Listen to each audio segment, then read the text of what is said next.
Hello mga kalasa. Ganito rin ba kayo kasarap mag-adobo? Easy to cook?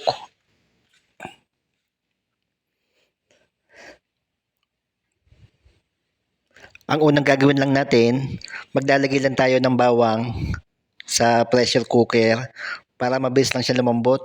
Tapos, maglalagay tayo ng toyo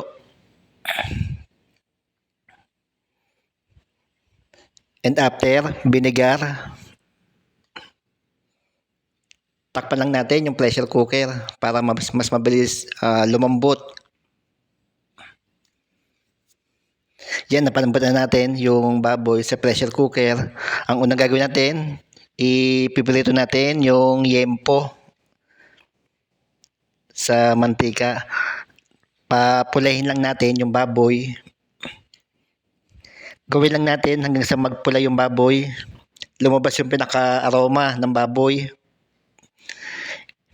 Pag nagawa natin, igisa lang natin yung bawang.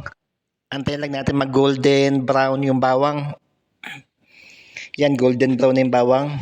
And after, lagyan natin yung baboy na pinirito natin. Tapos ilagay natin yung sarsa ng adobo natin. Antayin lang natin na mag-evaporate. Pakulin lang natin. Antayin natin lumapat ng konti. Tapos lagyan natin ng asukal. Ang nagagawa ng asukal, para malabanan yung suka nito, tsaka yung alat. Magbalanse yung lasa niya. Tapos lagyan natin ng paminta. Yan na, ang ating yempo adobo. Tara mga boss, kain na tayo. Mga boss, kung nagustuhan nyo yung aking recipe, huwag nyong kakalimutan na i-share at i-follow.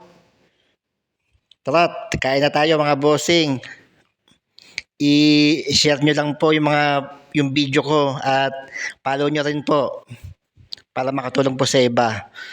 Maraming pong salamat sa watching. Bye-bye.